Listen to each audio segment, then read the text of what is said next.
बिस्मिल्लाहिर्रहमानिर्रहीम, अस्सलाम वालेकुम नाज़रीन, आप देख रहे हैं दिला स्टार। मैं हूं यासिर रशीद। नाज़रीन, इन दिनों पाकिस्तान के अंदर वज़ीर आज़म या कौमी असम्बली के स्पीकर के खिलाफ तहरीक अदम एतमाद की जो बाज़गश्त है वो आए रोज़ गूंजती जा रही है।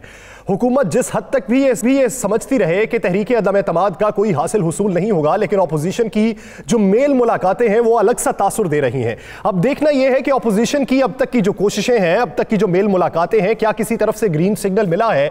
क्या तहरीक अदम एतमाद के लिए मुख्तलिफ ऑप्शंस पर गौर किया जाएगा या डायरेक्ट वज़ीर आज़म के खिलाफ तहरीक अदम एतमाद लाई जाएगी? सुनने में यह है कि स्टेप बाय स्टेप की तहरीक अदम एतमाद लाना चाहते हैं। पहले कौमी असम्बली में लाई जाएगी, फिर सेनेट में जाएंगे और फिर उसके बाद इस बात का तयन किया जाएगा कि वज़ीर आज़म के खिलाफ इनकी नंबर गेम्स पूरी है या नहीं। इसके साथ साथ पाकिस्तान तहरीक इंसाफ के रहनुमाओं ने भी सर जोड़ लिए हैं। नाराज रहनुमाओं से मुलाकातों का सिलसिला शुरू हो चुका है, इत्तेहादियों से भी मुलाकातें चल रही हैं। यह पूरा सियासी मंजरनामा जो है यह अगले 3 माह तक चलता रहेगा। अगले 50 दिन हुकूमत कहती है अहम है, ऑपोजिशन यह समझती है कि अब इमरान खान साहब के अवाम में जाने का वक्त नहीं है, जेल जाने का वक्त है। पाकिस्तान पीपल्स पार्टी के रहनुमा यह समझते हैं कि पाकिस्तान तहरीक इंसाफ का वक्त खत्म हो चुका है, तहरीक अदम एतमाद कामयाब होगी। तहरीक अदम एतमाद के लिए अब तक का जो लाहे अमल है, अब तक जो खिचड़ी पकी है, वो किस हद तक तैयार हो चुकी है, इसी बारे में बात करेंगे। हमारे पैनल में आज मौजूद हैं सीफी राना मोहम्मद अजीम साहब, इस्लामाबाद स्टूडियो से हमें ज्वाइन किया है राव खालिद साहब ने, और सोहेल इकबाल भट्टी साहब ने, और कराची से हमें ज्वाइन किया है सईद खावर साहब ने। आप तमाम हजरात का मैं बेहद मशकूर हूं। राना साहब, सबसे पहले आपकी तरफ आता हूं। अदम एतमाद का जो फैसला किया अपोजिशन ने, अपोजिशन की मेल मुलाकातें भी, आज पीडीएम का इजलास भी हुआ, क्या समझते हैं अपोजिशन की तैयारियों के बरअक्स हुकूमत की प्लानिंग क्या दिखाई देती है आपको? बिस्मिल्लाहिर्रहमानिर्रहीम, अस्सलातु वस्सलामु अलैका या सय्यदी या रसूल अल्लाह, अस्सलातु वस्सलामु अलैका या सय्यदी या हबीब अल्लाह। या सर, बात यह है कि अपोजिशन की तरफ से तहरीक अदम एतमाद के लिए बात की जा रही है, तहरीक अदम एतमाद के लिए राब्ते किए जा रहे हैं, तहरीक अदम एतमाद की तैयारियां की जा रही हैं। लेकिन तहरीक अदम एतमाद के हवाले से कौन सी तारीख होगी, किस तारीख को तहरीक अदम एतमाद लाई जाएगी, उसकी रेकोजिशन कौन देगा, कब इजलास होगा, इजलास से पहले इनकी अपनी पार्लियामेंट पार्टियों के इजलास कब होंगे, उनमें क्या फैसला होगा, तहरीक अदम एतमाद कामयाब होने की सूरत में जो है वो आगे अगला वजीर आजम कायदे ईमान कौन होगा, अगर नाकाम होती है तो वो किसके सर पे थोपी जाएगी, इसका फैसला अभी तक अपोजिशन जमातें नहीं कर सके। जिसके बाद यही नजर आता है कि ये अदम एतमाद की तहरीक सिर्फ अभी हवा में मौजूद है, और अदम एतमाद की तहरीक के हवाले से जो चाहे वो गोइयां चाह रही हैं, चाहे अदम एतमाद की तहरीक के हवाले से जो दीगर मामला चाह रहे हैं, वो बिल्कुल जो है सियासी तौर पर चाह रहे हैं। मतलब आज कुछ लोगों ने यहां तक शोर डाला कि जनाब जहांगीर तरीन जो है उनसे भी राब्ता हो गया, और हो सकता है जहांगीर तरीन के साथ लाहौर में आज एक मीटिंग हो। अच्छा, मैंने जिस वक्त ये चल रहा था तो मैंने जहांगीर तरीन साहब को फोन किया तो मुझे पता चला कि वो तो खुद जनूबी पंजाब में बैठे हैं और अपनी एक शुगर मिल में बैठ के कोई मामला चल रहे थे, उनके जो मिल्स के होते हैं वो देख रहे हैं। तो मैंने उनका आपकी को बुला, उन्होंने कही मैंने कल भी कहा था कि हम अभी किसी का हिस्सा नहीं, हम हुकूमत के साथ हैं, हुकूमत के साथ रहेंगे। अब अपोजिशन जो है वो राब्ते जरूर कर रही है। आज का भी आप अगर इनके अंदर की बात लेते हैं तो आज भी यही फैसला हुआ है कि तहरीक अदम एतमाद के उस सूरत में पेश की जाए अगर हमारे आपके पास वोट पूरे हो और आपके पीछे कोई खड़ा हो, किसी की आपको आशीर्वाद हासिल हो, तो फिर अदम एतमाद की तहरीक पेश करें।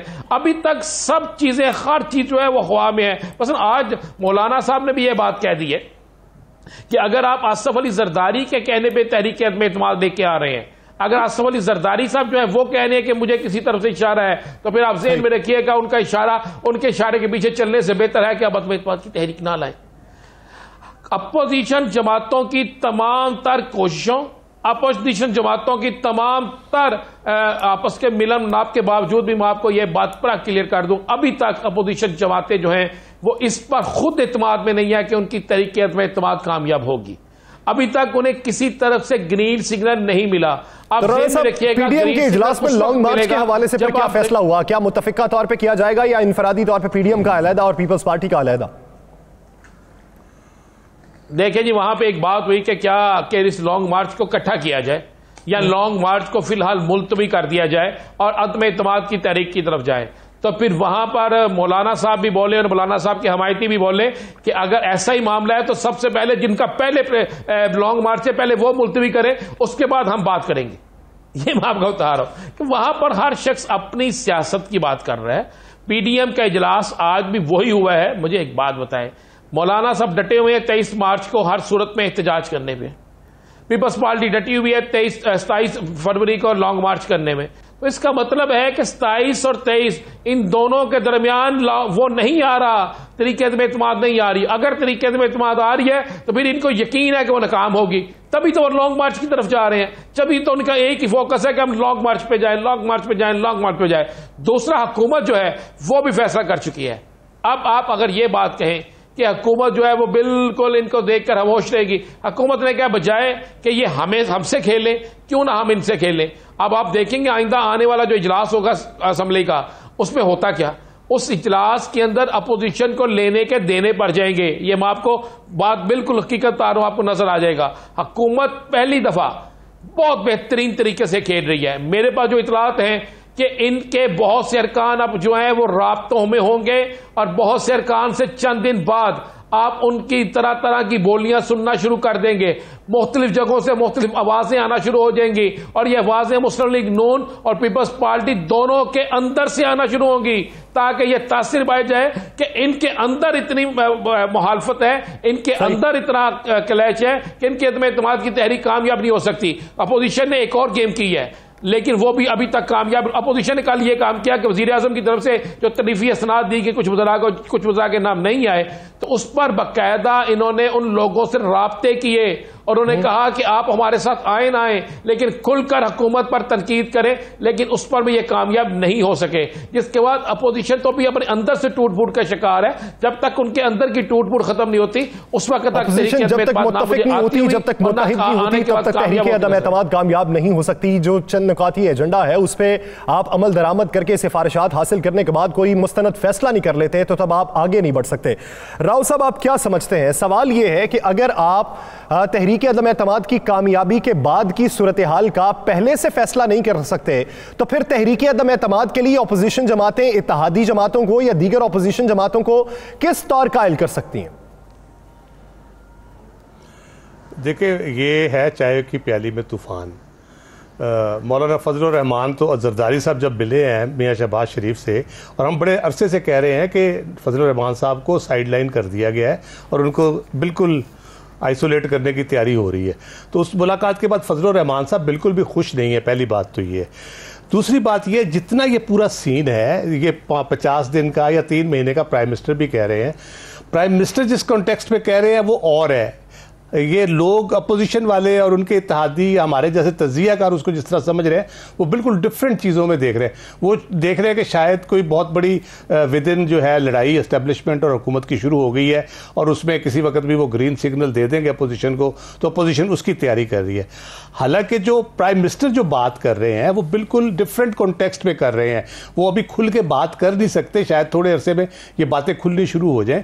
वो बेसिकली जो हमने एज अलाई, अमेरिका के अलाई के तौर पे जो फैसला किया हमने, अमेरिका को बार बार कन्विंस करने के बावजूद जब वो हमारे कोई बात सुनने को तैयार नहीं है और हमारे साथ 2 नंबरी कर रहा है मुसलसल, तो उसके बाद पाकिस्तान ने अल्टीमेटली, आई थिंक, मेरा ख्याल है और थोड़ी सी इंफॉर्मेशन भी है कि पाकिस्तान ने ऑल आउट चाइना के साथ जाने का फैसला कर लिया है। तो उसके बाद अमेरिका अपने एसेट्स यकीनन मूव करेगा यहाँ पे। वो अपने एसेट्स को कहेगा कि ज़रा गड़बड़ फैलाओ, ये टेररिस्ट अटैक जिस तरह हुए हैं उस तरह से इंटरनली अगर उनके जो पॉलिटिकल एलिमेंट्स जो उनके कंट्रोल में हैं उनको वो एक्टिवेट करेंगे। देन एक बड़े सिनारियों में अगर हम जाएं तो उसमें यह भी हो सकता है एक महदूद किस्म की जंग इंडिया पे कहा जाए कि आप थोपो पाकिस्तान के ऊपर। प्राइम मिनिस्टर उस कॉन्टेक्स्ट में मेरी अंडरस्टैंडिंग के मुताबिक बात कर रहे हैं कि ये जो टाइम है इस वक्त अमेरिका को समझ नहीं रहा हमारी बात, जिसके लिए एक अहम दौरा अभी मिड ऑफ द फरवरी होने जा रहा है, मे भी को उनको समझ आ जाए, वो समझ नहीं रहा, वो शरारत करेगा यहाँ पे। उस शरारत के कॉन्टेक्स्ट पे प्राइम मिनिस्टर तो क्या राव साहब आप समझते हैं कि उन इत्तलात में, उन खबरों में हकीकत है जो बातें हो रही हैं कि अमेरिका के अंदर कुछ मुलाकातें भी हुई हैं जिससे आइंदा के पाकिस्तानी सियासी मंजरनामे पे असर भी पड़ेगा? मैं 100% इस पे बिलीव भी करता हूं और यकीन भी करता हूं, इंफॉर्मेशन भी है मेरी कि शरारत पूरी शुरू कर दी गई है, हो नहीं रही, शुरू कर दी गई है और पाकिस्तान को प्रेशराइज किया जा रहा है कि वो CPEC से बाहर निकले, चाइना को छोड़े। पाकिस्तान अब नहीं छोड़ेगा, पाकिस्तान ने डिसाइड कर लिया है कम वट में, और उसमें उन्होंने चाइनी लीडरशिप को कन्वे भी कर दिया। हालिया मुलाकातों में जब फवाद चौधरी ये बात करते हैं, दामे दिरमे सुखने, वो मदद करेंगे। उसका मतलब यही है कि पाकिस्तान के अंदरून जो इंस्टेबिलिटी अगर क्रिएट होती है तो चाइना नहीं छोड़ के जाएगा यहाँ से। इकोनॉमिक कंडीशंस खराब होती है, चाइना आपके साथ खड़ा होगा। अगर इंडिया को शरारत करता है, चाइना आपको सपोर्ट करेगा। तो उस सूरत हाल में आप नहीं वापस जाने लगे, वो शरारत करेंगे और करते रहेंगे, मुसलसल आपको तंग करने की कोशिश करते रहेंगे। प्राइम मिनिस्टर का रूस का दौरा जब हो जाएगा, मेरा ख्याल है ये बातें ज्यादा खुल के आ जाएंगी सामने। अपोजिशन को भी आईना दिखा दिया जाएगा कि आप कहां पे खड़े हैं। वो कोशिश, मेरा नहीं ख्याल कि वो सीरियस कोशिश करेंगे तहरीक अदम-ए-एतमाद की, शोर जरूर डालेंगे। चाइना के साथ हमारी जो स्ट्रांग बॉन्डिंग बन चुकी है, उसी के तनाजुर में कोई बैरूनी मुखालिफत भी हो सकती है, बैरूनी दरअंदाजी भी हो सकती है, तो ये मंजरनामा कुछ अरसे में खुलकर सामने आएगा। खबर साहब, आप क्या राय रखते हैं अगर अब तक की सिचुएशन देखी जाए और ये जो सिनेरियो की बात कर रहे हैं राव साहब, इन दोनों को लिंक किया जाए?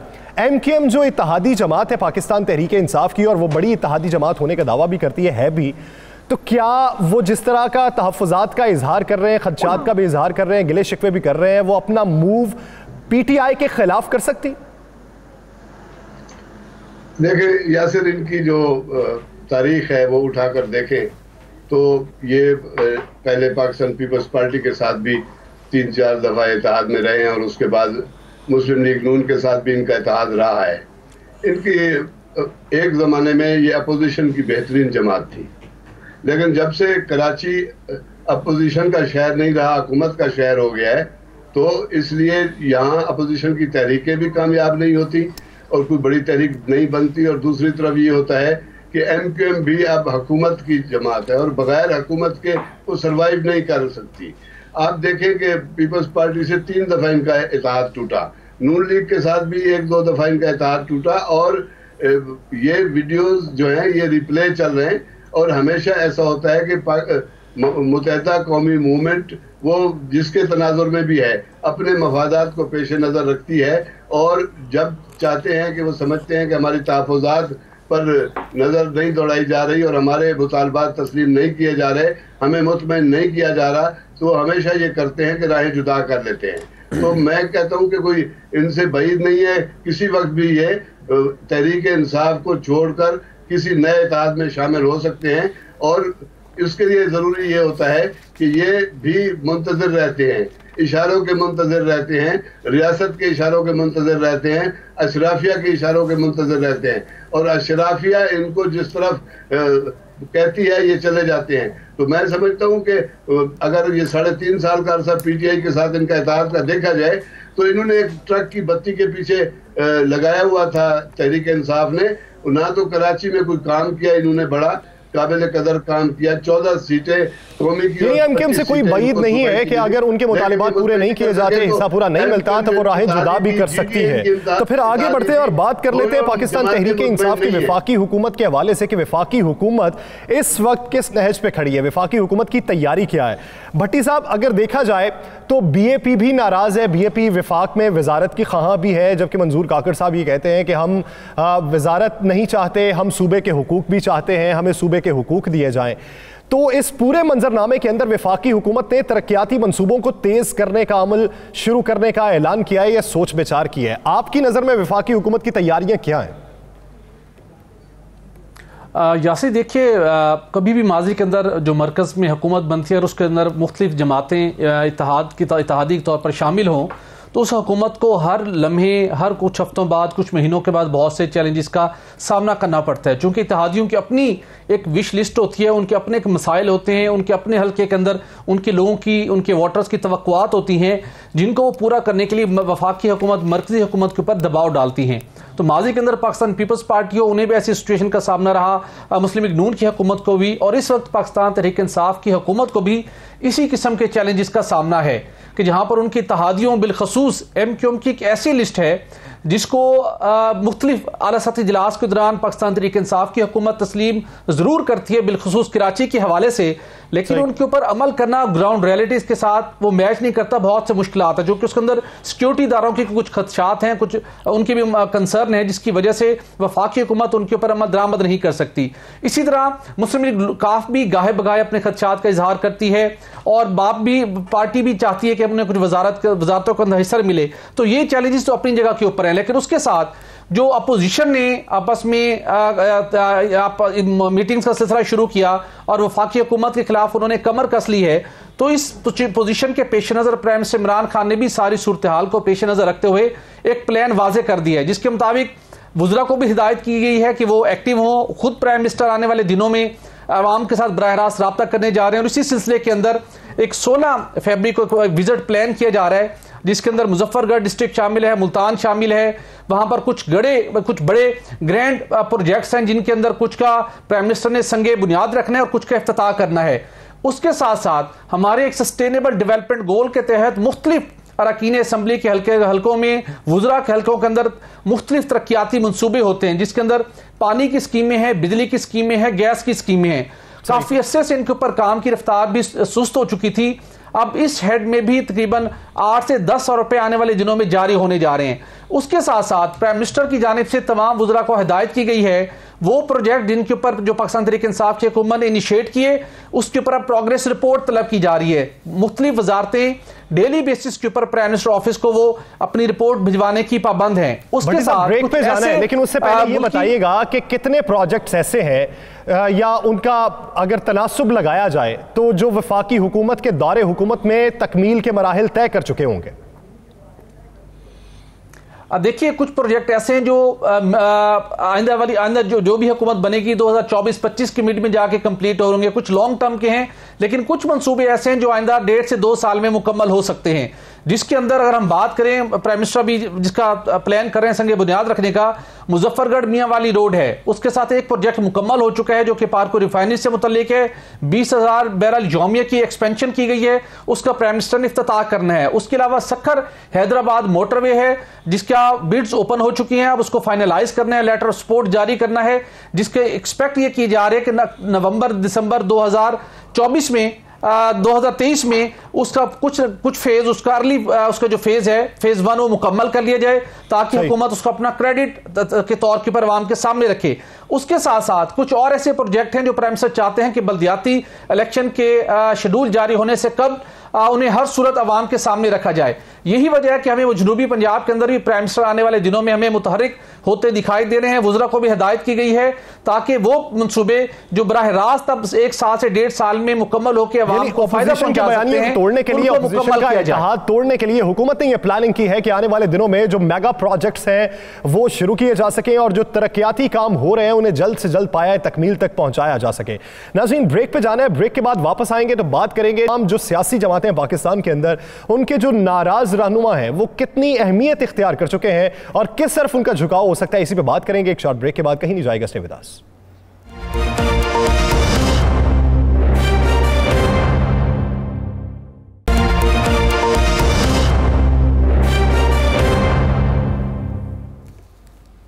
ब्रेक के बाद एक बार फिर से खुशामदीद। नाज़रीन, तहरीक अदम एतमाद का शोर तो है बल्दियाती इंतखाबात भी आने वाले दिनों में है, उसके बाद फिर नए इलेक्शन भी होंगे जिन्हें जनरल इलेक्शन कहा जाता है। तो उसके लिए सियासी जोड़ तोड़ अभी से शुरू हो चुका है, अभी से उसकी तैयारियां की जा रही हैं, अभी से नाराज रहनुमाओं को मनाया जा रहा है। पाकिस्तान के अंदर कोई भी ऐसी सियासी पार्टी नहीं है जिसका कोई नाराज रुकन ना हो, जिसकी कोई अपनी अहमियत ना हो। ऐसे बहुत से अरकान हैं, ऐसे बहुत से रुकन हैं जो नाराज होकर अलहदा बैठे हैं। अब उनका झुकाव क्या अपनी पार्टी की तरफ होगा या फिर वो दीगर पार्टियों की तरफ मूव कर जाएंगे? परिंदे उड़ते हैं, परिंदों की जो बाज़गश्त सुनाई दे रही है उनमें कितनी अहमियत है? राना साहब की तरफ बढ़ते हैं। राना साहब, क्या समझते हैं, पाकिस्तान पीपल्स पार्टी हो, पाकिस्तान मुस्लिम लीग नून हो, जमीयत उलमा इस्लाम फे हो या पाकिस्तान तहरीक इंसाफ हो, इन सब के नाराज अरकान हैं, हर एक के अंदर धड़ेबंदी मौजूद है। क्या समझते हैं, सबकी वापसी अपनी जमात में होगी या फिर किसी और तरफ झुकाव हो जाएगा किसी का?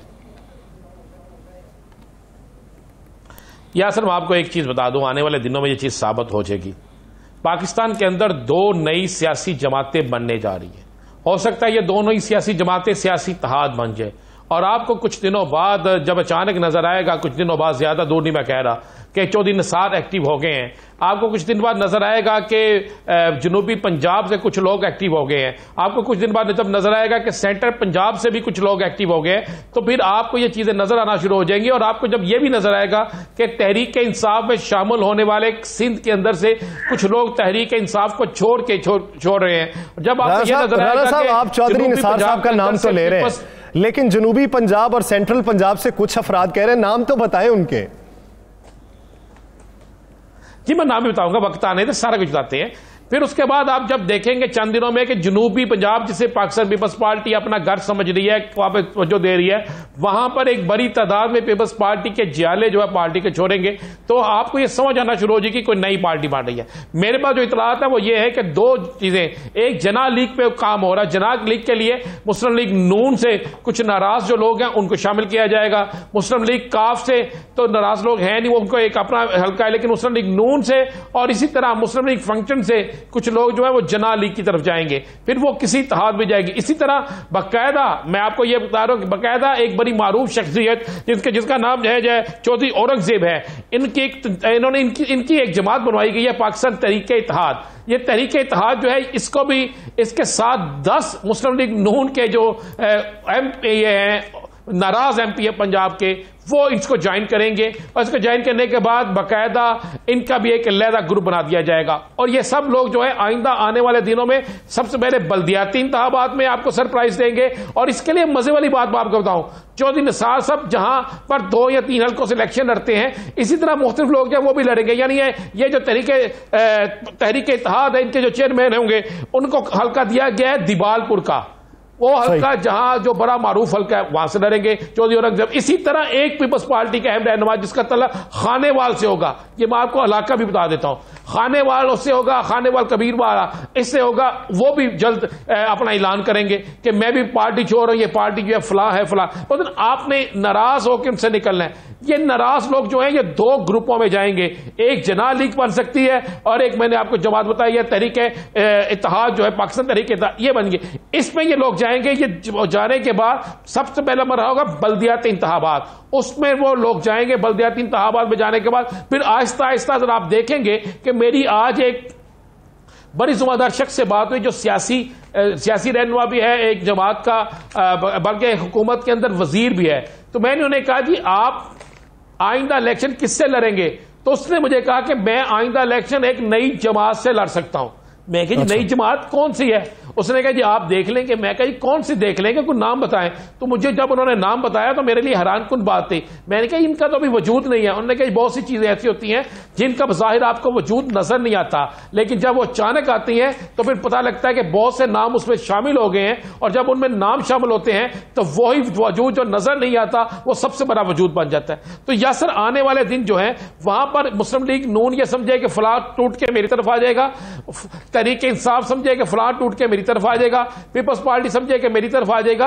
उनकी तरफ जो जाएंगे उससे ज्यादा लोग जो इन सियासी जमातों से हट के नए एक ग्रुपों की तरफ जाएंगे। यानी हर सियासी जमात को ये इस वक्त सोचना चाहिए कि दूसरे लोग अपने में शामिल करने की बजाय जो अभी से मौजूद अरकान है उनको एतमाद में लिया जाए। राव साहब मैं आपकी तरफ आता हूं। अगर देखा जाए पाकिस्तान के अंदर हम पाकिस्तानी तर्ज सियासत देखें और बैनुल अक़वामी सतह पे देखें, वहां पे कितनी पार्टीज होती हैं दूसरे ममालिक में जो तरक्की याफ्ता हैं और हमारे यहाँ कितनी होती हैं। जब इस तरह का मॉडल बन जाएगा कि बहुत सी सियासी जमातें होंगी तो फिर ये मुश्किल हो जाता है कि 1/3 मेजॉरिटी के साथ आप बरसरे इक़्तिदार आए, फिर आपको कोलिशन गवर्नमेंट बनाना पड़ती है, इत्तेहादियों की बातें सुनना पड़ती हैं, नाराज रहनुमाओं को तरक्याती फंड्स दूसरों की निस्बत ज्यादा देने पड़ते हैं। तो ये मॉडल क्या पाकिस्तान के लिए सूदमंद है या फिर ये नुकसानदेह? यासिर अभी तारीख तो यही बताती है कि मुसलसल इससे नुकसान हुआ है और ये बड़ी अनफॉर्चुनेट बात है। और इसीलिए आप देखते हैं कि सदारती निज़ाम की जो बाज़गश्त है वो इसी वजह से है कि इतने सारे ग्रुप्स जब होते हैं तो वो एक बहुत बड़ी ब्लैक मेलिंग हुकूमत की शुरू हो जाती है। भले अभी जो सूरत चल रही है तहरीक अदम एतमाद हो ना हो, एक इत्तेहादी जाके नवाज शरीफ से शहबाज शरीफ से मिल लेता है, फिर वो मौलाना फजल रहमान से मुलाकात कर लेते हैं, तो एक कह ले कि बेयकीनी की कैफियत अमूमी तौर पे पैदा हो जाती है ऐसी ग्रुपों की वजह से। तो इसलिए ये बिल्कुल भी किसी तरीके से भी अगर आपने पार्लिमानी तर्ज जमहूरियत में रहना है या सदारती तर्ज जमहूरियत में रहना है तो ये किसी तरीके से हमें सूट नहीं करता कि हमारे यहाँ कोई 400-500 जमातें हों और 2.5 वो टांगे की सवारियों वाली जमातें भी हैं और बाकी भी हैं। जो लीडर नाराज होता है थोड़ा सा, जिसका एक हल्का ठीक है, वो अपनी पार्टी बना के खड़ा हो जाता है। जब तक ये आपके पॉलिटिकल पार्टीज मजबूत नहीं होंगी ग्रास रूट्स लेवल से लेके ऊपर तक, उस वक्त तक ये यहाँ पे जमहूरियत भी उस तरह से मजबूत नहीं होगी। मुस्लिम लीग को इंटैक्ट रहना चाहिए, शरीफ फैमिली की हटधर्मी की वजह से उसमें प्रॉब्लम्स आ रहे हैं। इस तरह जरदारी साहब की वजह से पीपल्स पार्टी में प्रॉब्लम आ रहे हैं। तो ये इन लोगों को सोचना चाहिए इस बात के ऊपर कि अगर आगे उनकी नस्ल, वो तो फैमिली में है ना, उनके सारे आगे इक़्तिदार भी उनकी फैमिली में जाना है, तो कम से कम पॉलिटिकल पार्टीज के हवाले से वो थोड़ा मुस्बत सोच रखे, अपनी पार्टी ऑर्गेनाइजेशन तगड़ी करें, उनको बेहतर बनाएं, अपने हुकूमत मिली हुई है सिंध में उसको परफॉर्मेंस से बेहतर करके अपने लोगों को ज़्यादा इकट्ठा करें, बजाय इसके कि लोग छोड़ के भागते चले जाएं उनको। तो ये बड़ी अनफॉर्चुनेट बात होगी अगर इस तरह की तकसीम शुरू हो जाती है मजीद, तो मेरा ख्याल है कि इस मुल्क में फिर जमहूरियत के लिए ज्यादा मुश्किलात पैदा हो जाएंगी। जमहूरियत के लिए ज्यादा मुश्किलात फिर आपको दिखाई देती हैं। भट्टी साहब, आप मेरे इस पॉइंट पर क्या थॉट रखते हैं कि अगर जमातें ज्यादा होती जाएंगी तो मसाइल कितने बढ़ते जाएंगे? इसमें कोई दूसरी राय नहीं है कि जितनी ज्यादा जमातें होंगी यकीनी तौर के ऊपर मसाइल बहुत ज्यादा होंगे। जो भी हुकूमत होगी मरकज में या प्रोविंशियल लेवल के ऊपर, उसके लिए बेपनाह मसाइल होंगे। मामला ये है कि ज्यादा जमातें क्यों बनती है? जब एक जमात अपने मंशूर के मुताबिक, अपने कमिटमेंट के मुताबिक डिलीवर नहीं करती और मफादात उसका ऑब्जेक्टिव हो कि हमने सिर्फ इक्तदार हासिल करना है और अपने जाती मकासद के लिए इक्तदार हासिल करना है, तो उस पार्टी के अंदर शरीक जितने बाकी लोग होते हैं उनकी ग्रूमिंग भी फिर उसी पैटर्न पे होती है। वो उसी चीज के ऊपर नजर रखते हैं कि हमने भी अपनी जब ऐसी जमात का हिस्सा रहें या कुछ तरीके से प्रेशर ग्रुप बनाएं कि हम अपने मैक्सिमम लेवल तक अपने मफादात हासिल कर सकें।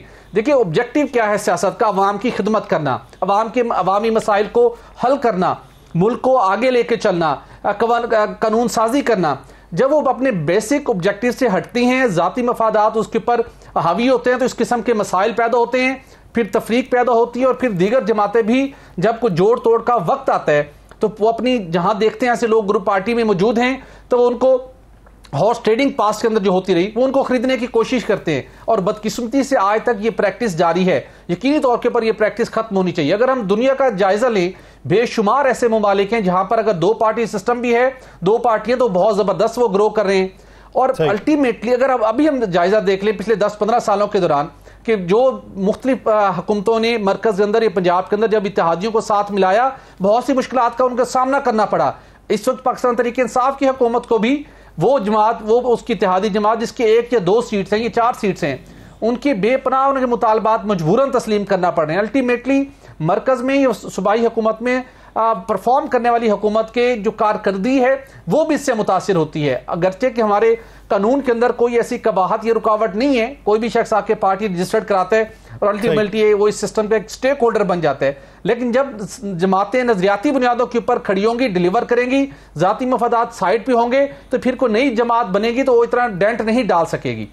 नई कोई जमात बनेगी तो वो नजरियात की बुनियाद पे अगर बनती है और बैड गवर्नेंस की बजाय गुड गवर्नेंस पे वो ध्यान देती है तो उसका मंशूर बेहतर हो सकता है। नहीं तो फिर इसी तरह ये सियासी खिचड़ियां पकती रहेंगी, इसी तरह आप इत्तेहादियों को मनाते बनाते अपना दौरे हुकूमत गुजार देंगे जिसमें आपको गुड गवर्नेंस की बजाय बैड गवर्नेंस ही देखने को मिलेगी और किसी एक को नवाजा जाना दिखाई देगा। नाज़रीन, आगे बढ़ते और बात करेंगे कराची शहर के हवाले से। कराची शहर में इस वक्त मसाइल क्या हैं? मौजूदा जो मसाइल हैं वो डकैती और राहज़नी की वारदातों में इजाफा हुआ है। कराची पुलिस चीफ की तब्दीली भी हुई है और पुलिस चीफ ये मौक़िफ़ रखते हैं कि सर्दियों के दिनों में बहुत से अफराद जो है वो माइग्रेट करके कराची आ जाते हैं, यहां पर वारदातें करते हैं और फिर 2-3 माह यहां पर गुजार कर वापस चले जाते हैं। तो कराची शहर में जराइम की रोकथाम के लिए मुनज़्ज़म मैकेनिज्म क्या होना चाहिए, इसी पे बात करेंगे। खावर साहब की तरफ बढ़ते हैं। खावर साहब, अगर कराची का क्राइम इंडेक्स देखा जाए तो वो बड़ा है, उसके बढ़ने की वजूहात जो चीफ पुलिस ऑफिसर बता रहे हैं क्या वही है या पसे मंजर हकाइक कुछ और है? या सिर्फ एक साइबेरिया से जो है ना हर साल लाखों परिंदे जो है सरमाई मौसम में ये हमारी तरफ का रुख करते हैं और वो बेचारे शिकार करने की बजाय शिकार होकर जाते हैं। ये एक उनकी अपनी एक बात है, उस पर इख्तलाफ भी किया जा सकता है उनसे। आज ही उन्होंने 92 न्यूज़ से खुसूसी गुफ्तगू करते हुए ये फरमाया है और आज ही उनकी जगह पे गुलाम नबी मेमन ने चार्ज संभाला है और वो एक गुलाम नबी मेमन एक एनर्जेटिक पुलिस अफसर हैं जो माजी में भी कराची में बहुत अच्छा काम करते रहे हैं। लेकिन देखा यह गया है कि जैसे ही नया साल शुरू हुआ है तो जनवरी से लेकर अब फरवरी की 10-11 तारीख तक जो है ये वाकई जराइम की शरह बढ़ती जा रही है और ख़ास तौर पर जनवरी में आप अंदाज़ा करें कि डकैती की वारदातों में राजधानी में 10 लोग मारे गए मज़ाहमत पर और 60 जख्मी हुए। शहजाद सलीम, वो सलीम बेचारा बच्चा, एक जो माँ के सामने शारक सलीम, वो मारा गया। इसके पस मंजर में एक बड़ी भयानक बात सामने आई है कि बहुत सारे मामलात में पुलिस के एहलकार जिम्मेदार निकले हैं, जो गैंग चला रहे हैं, जो मंशियात के अड्डे चला रहे हैं, जो स्ट्रीट क्राइम के ग्रुप्स को लीड कर रहे हैं। तो ये बड़ी खतरनाक बात है। मेरे ख्याल में गुलाम नबी मेमन साहब को इस तरफ तवज्जो करना होगी। आप देखें, अब इस वक्त क्राइम के खिलाफ सिंध में, पूरे सिंध में एहतजाज हो रहा है। वहाँ नौकोट है, तारीखी शहर है थर से पहले, वहां पर नफीस नगर है। वहां एक मामूली से वाक़े पर एक बंदे के घर से घुसकर 20 अफराद ने 2 मासूम बच्चियों को उठाया और उसको ले जाकर सारी रात उसके साथ ज्यादती करते रहे। इत्तबाई ज्यादती हुई और पुलिस सोती रही, अवाम रोती रही, पुलिस सोती रही। और ये देखें आप कि वहां ये हुआ कि उसके पस मंजर में भी एक पुलिस हेड कांस्टेबल निकला। लेकिन खबर साहब, ये भी तो सवाल पैदा होता है ना, जो लोग गिरफ्तार कर लिए जाते हैं, फिर जेलों में पहुंचा दिए जाते हैं, जेल में वो जाके भी महान रहते हैं, वो पुलिस एहलकारों को यरगमाल बना लेते हैं और डिमांड करते हैं हमारे साथी को वापस लाया जाए। तो इस तरह का तो वो हम कुरूने वस्ता के दौर में देखते थे कि उस वक्त ये बात होती। लाड़काना में क्या हो रहा है? कल से लाड़काना में 7 लोग कैदियों ने पुलिस के 7 लोग यरगमाल बना लिए। कल से इंतजामिया और कैदियों के दरमियान मुज़ाकरात चल रहे हैं और मुज़ाकरात में घुटने टेकने पड़े हमारी इंतजामिया को और पुलिस को। 5 बंदे उन्होंने कल रिहा किए, 2 आज रिहा किए, लेकिन हुकूमत उनको अकोमोडेट करने पर, पुलिस उनको अकोमोडेट करने पर मजबूर है। आप देखें कि जब लाकानूनियत इस हद तक बढ़ जाए कि जराइम पेशा अनासिर शहरों को, जेलों को, गलियों को यरगमाल बना ले, तो फिर आप देखें मुआशरे में अनारकी फैलती है और जो अवाम है, आम लोग जो तहफ़्फ़ुज़ के लिए तरस रहे हैं, उनको अपने जान और माल की हिफाजत की लाले पड़ जाते हैं और वो फिर अल्लाह की तरफ देखते हैं। तो मेरे ख्याल में कि इस तरफ हुकूमत को तवज्जो देनी चाहिए। पुलिस की काली भेड़ें, उनके खिलाफ एहतसाब होना चाहिए, उन्हें कैफर किरदार तक पहुंचाना चाहिए। दर्जनों ऐसे ग्रुप चल रहे हैं, गैंग चल रहे हैं, जो गाड़ियां छीनने की वारदातों में, कत्लो गारत की वारदातों में, राजधानी की वारदातों में, घरों में घुसकर डकैतियां करने की वारदातों में, और एक शॉर्ट टर्म अगवा होता है।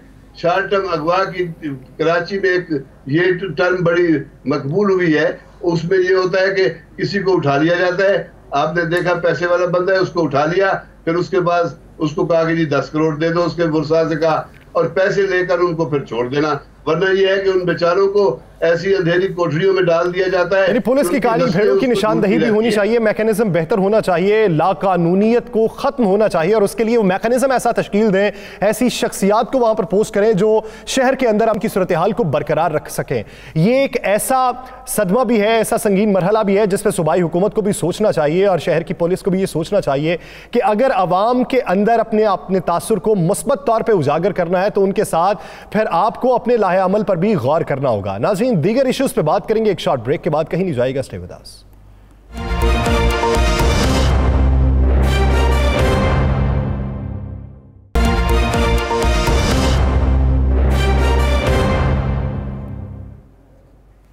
Welcome back. नाज़रीन, प्रोग्राम के इस हिस्से में हम हुकूमती कारकर्दगी की बात करेंगे, बिलखुसूस वजारतों की बात करेंगे। इसके साथ साथ पीडीएम के इजलास पे भी एक बार फिर से बात कर लेते हैं। मौलाना फजलुर रहमान की ज़ेर सदारत जो आज पीडीएम का इजलास हुआ, उसमें दीगर जमातों की जानिब से क्या सिफारिशात पेश की गई, लॉन्ग मार्च के मुहर्रिकात का किस हद तक जायजा लिया गया है, और तहरीक अदम एतमाद पे बात तो हम पहले कर चुके हैं। राना साहब, आपकी तरफ आता हूँ। मौलाना फजलुर साहब को आज किसने किस हद तक कायल किया, और लॉन्ग मार्च के हवाले से सिफारिशात क्या थी, और मुत्तफिक किन सिफारिश पे हुए वो?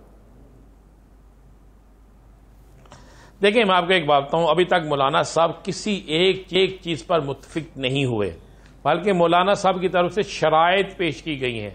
वो शराइत जो है वो बड़ी मजेदार शराइत है।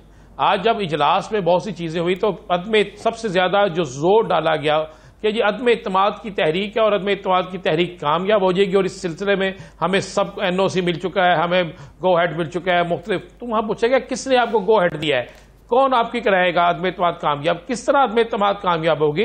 अभी तक हुकूमत की किसी एक इत्तेहादी जमात ने खुलकर इख्तलाफ नहीं किया, बल्कि वहां पर तो एक बैठी हुई अहम शख्सियत ने कहा, एक अहम सियासी शख्सियत ने कहा कि जब भी किसी के खिलाफ अदम इत्तेमाद कामयाब होनी होती है तो उसमें सबसे पहले जो लोग उस तरफ जाते हैं उन्हीं वही लोग जो है दोबारा बोलना शुरू हो जाते हैं। लेकिन अभी तक तो हमें किसी तरफ से आवाज भी नहीं आ रही, वजीर आजम की बॉडी लैंग्वेज भी ऐसी नजर नहीं आ रही, और उसके बाद वज़राए खारजा मीटिंग्स भी आ रही हैं। वजीर आजम का चाइना का बेहतरीन टूर भी हो गया है, सऊदी अरब जो है उनके अहम तरीन जुम्मेदार भी आ गए हैं, मजीद अहम तरीन जुम्मेदार आ रहे हैं, जुम्मेदारान आ रहे हैं, और कई ममालिक के लोग आ रहे हैं। तो किस तरह हो रहा है? तो उस पर कहा गया जनाब आप देखते जाइए सब कुछ हो जाएगा। लेकिन वहां पर एक वक्त में सूरत तब्दील भी हुई। उस वक्त तब्दील हुई जब कहा गया कि जनाब आप पहले गिनती करके बताएं, और चंद दिन पहले ही जो आप हमारे साथ सेनेट में हुआ एक बिल के मामले पे, आप फिर उसी जमात के कहने पे, जिनके लोग कम थे, आप फिर उसी जमात के कहने पे लग गए हैं। तो ये इस तरह नहीं चलेगा। पहले आप ये फैसला कर लें कि आपने तहरीक अदम इत्तेमाद लानी है या मार्च।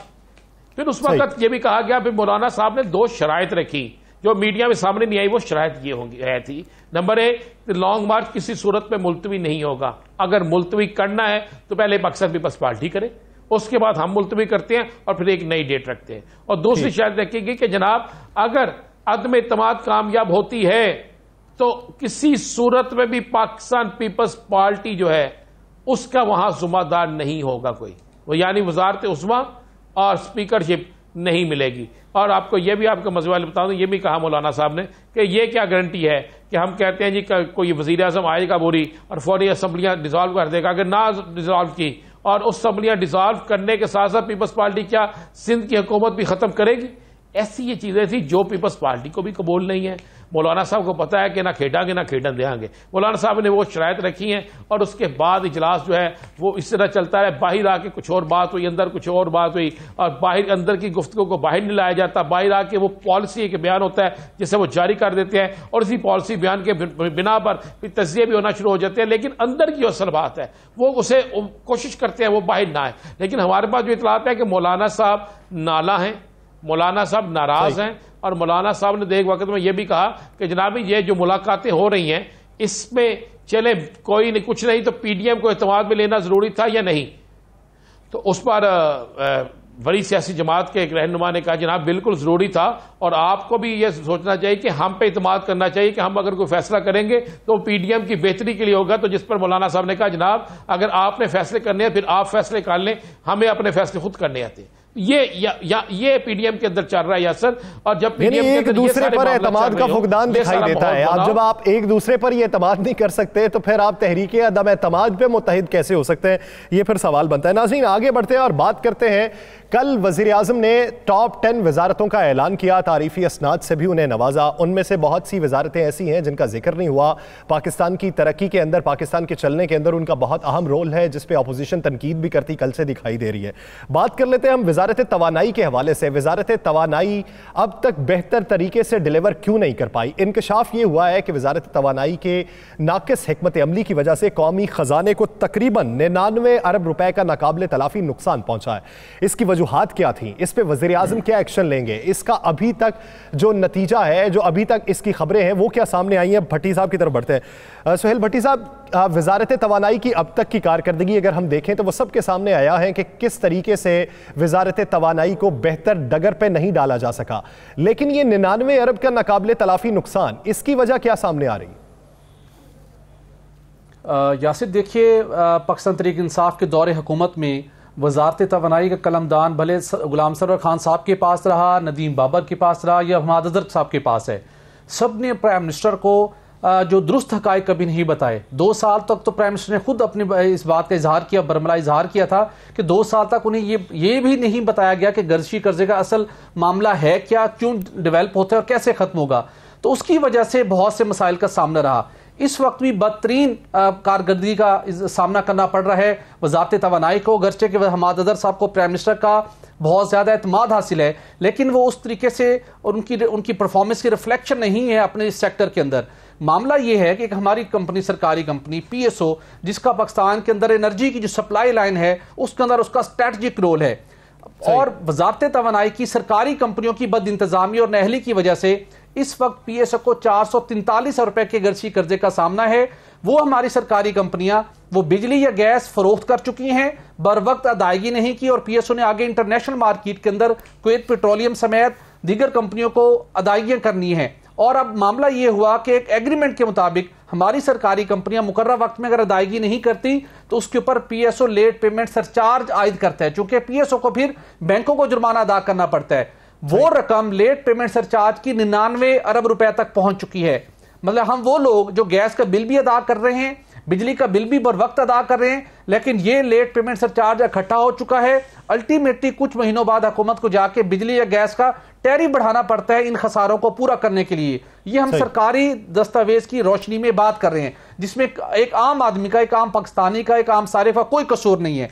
लेकिन दूसरी जानिब इस सारे मामले के अंदर जब बिजली का टैरिफ बढ़ता है तो वहां पर नेपरा का रोल आता है, वो भी इस मामले को नहीं देखता। और जब हमने इस मामले की खोज लगाई तो पता चला कि नेपरा का अपने अंदर मामलात बहुत ज्यादा गंभीर हो चुके हैं। वफाकी हुकूमत ने नेपरा की रिस्ट्रक्चरिंग की, नया कानून लेके आए, नया कानून पास हो चुका है, लेकिन उसकी चेयरमैन नेपरा और मेंबरान उसकी इंप्लीमेंटेशन नहीं करने दे पा रहे। चेयरमैन नेपरा ने अगरचे कोशिश की, लेकिन एक स्टेटस को है। नए कानून के अंदर बड़ी मेजर तरमीम की गई जिससे पावर सेक्टर की सिचुएशन बहुत बेहतर हो सकती थी, लेकिन नहीं हो पा रही। और आप एक सुनकर हैरान होंगे, नेपरा के अंदर एक मेंबर मौजूद है जिनकी मुद्दत भी पूरी हो चुकी है, मेंबर सिंध हैं रफीक शेख साहब। वो नए कानून को मानने को तैयार नहीं है, अगरचे के नए कानून के अंदर सेविंग क्लास भी नहीं है। उन्होंने एक सिंध नूरियाबाद कंपनी जिसने रिसेंटली नैब से प्ली बार्गेन की है, उनके लोगों ने इतराफ किया कि हमने ओवर इन्वाइसिंग की, 2 अरब ज्यादा कंज्यूमर पर डाले। अब जब नेपरा अथॉरिटी ने, चेयरमैन ने कोशिश की कि उस 2 अरब रुपए को आवाम से, कंज्यूमर से निकाला जाए, तो जो रफीक शेख साहब हैं वो इसकी राह में आड़े आ गए। वो चाहते नहीं, भले वहां पे नैब के अंदर लोगों ने अपना जुर्म तस्लीम कर लिया है, लेकिन ये 2 अरब रुपए की रकम पावर सेक्टर के सार्फिन ही अदा करें। ये एक बड़ा संगीन मामला है। नैब को और चेयरमैन नेपरा को इस मामले को देखना चाहिए कि ये नैब को और चेयरमैन नेपरा को इस मामले को देखना चाहिए। वज़ीर आज़म को भी एक्शन लेना चाहिए। अवाम अगर पैसे अदा करते हैं तो अवाम पे फिर इजाफी बोझ किसी की नाकिस हिकमत अमली का क्यों पड़े? राव साहब, आप क्या समझते हैं, कल जिन 10 वजारतों को शामिल किया गया उस कैटेगरी में जिन्होंने बेहतरीन परफॉर्म किया है, अपोजिशन उस कल की तकरीब को हुकूमत के खिलाफ चार्ज शीट समझती है, कहती है कि मेजर वजारतें शामिल नहीं है। आपकी क्या राय है इस पर? देखिए, एक तो उसका जो बुनियादी मसला था, जिन वजारतों को ये किया गया है उनके रिफॉर्म एजेंडास थे जो नॉर्मल फंक्शनिंग के ऊपर नहीं है। ये बेसिकली जिन मिनिस्ट्रीज को रिफॉर्म करने की कोशिश की गई उसमें नए तरीके से, नए कवानीन के तहत, नए सिस्टम्स के तहत, डिजिटलाइजेशन जिसमें है और चीज़ें हैं वो करने की कोशिश की गई। उस बुनियाद के ऊपर वो किया गया। जिन मिनिस्ट्रीज़ में कोई नए प्रोजेक्ट नहीं किए गए बल्कि एग्जिस्टिंग जो उनका सिस्टम है वो अच्छा है, वो उसी तरह से चल रही है, उनको तो उस तरह कंसीडर भी नहीं किया जा सकता था उसमें। लेकिन अपोजिशन ठीक है, हुकूमत को भी इस किस्म का ड्रामा करने की कोई ज़रूरत नहीं है। अगर परफॉर्मेंस आपकी है तो नज़र आ जाएगी, लोगों को भी पता चलेगा। जहाँ जहाँ हो रही है वहाँ लोगों को पता भी चल रहा है। जैसे सेहत कार्ड है आपका, आप सेहत कार्ड दे रहे हैं, एहसास प्रोग्राम आपका दुनिया ने रिकग्नाइज किया। कोरोना में जैसे परफॉर्मेंस रही दुनिया रिकग्नाइज कर रही है। लोग अगर बोले तो फिर मजा आता है ना, ये तो नहीं लोग अगर बोले तो फिर मजा आता है। ऑपोजिशन कहती रहे तो ये ऑपोजिशन का कारकर्दगी है मेरी। खबर साहब, माजरत चाहता हूं, वक्त की कमी के बायस 1 मिनट आखिरी चल रहा है। आप क्या समझते हैं 10 वजारतों में से बेहतरीन कारकर्दगी अब तक कितनी वजारतों की रही और किस तरह रही? मेरे ख्याल में ये एक गलत मूव थी हुकूमत को इस मौके पे कि जब उसको एहतसाब का सामना है, अवामी एहतसाब का सामना है। घर घर में बिजली, पानी और गैस के मसाइल ऐसे होते हैं कि फिर आपको पीडीएम या किसी की मुखालफत की जरूरत नहीं होती, बल्कि हर घर में आपकी अपोजिशन हो रही होती है। तो हुकूमत इस वक्त आजमाइश के मरहले से गुजर रही थी। ऐसे में ये ड्रामा करने की जरूरत नहीं थी। आप ये देखें, मैं एक वजारत की बात करूंगा, मैं जिसका खुद गवाह हूँ कि 1 करोड़ 75 लाख में एक गाड़ी जा रही थी 70% पे कोरोना में, वो प्राइवेट की गई तो 70 लाख में दी गई 100% पे। मुझे बताया कि जब इस तरह की कार्रवाइयां और इस तरह की कारकर्दगी हो और आप लोगों में सर्टिफिकेट बांटते फिरे तो अवाम को भी अफसोस होता है और अपोजिशन भी तनकीद करती है। मेरे ख्याल में ये एक गलत मूव थी। अगर अच्छी मूव थी तो इसके लिए वक्त का इंतखाब गलत किया गया। हुकूमत 3.5 साल के में ऐसी परफॉर्मेंस नहीं दे सकी कि जिस पर इनके गले में हार डाले जाए और इन्हें मुबारकबाद पेश की जाए। इनको तो एहतसाब का सामना है इनसे पूछा जाना चाहिए कि 3.5 साल में आपने इमरान खान के लिए क्या किया। आप दावे तो बहुत करते हैं, यानी सजा और जजा का अगर आपने निजाम बनाया है तो फिर फॉर्मूला वही होना चाहिए कि 10 बेहतरीन वजारतों का अगर जिक्र किया गया तो उसके साथ साथ 10 बदतरीन कारकर्दगी की वजारतों का भी जिक्र किया जाता, ताकि पता चलता कि किसकी वजारत किस हद तक बेहतर रही और किस तरीके से उसने परफॉर्म किया है। बहुत शुक्रिया राना मोहम्मद अजीम साहब, सईद खावर साहब, राव खालिद साहब और सुहेल इकबाल भट्टी साहब इस हवाले से अपना वक्त देने के लिए। आज के प्रोग्राम का वक्त खत्म हुआ जाता है, मुझे दीजिए इजाजत, अपना बहुत सा ख्याल रखिएगा, अल्लाह निगहबान।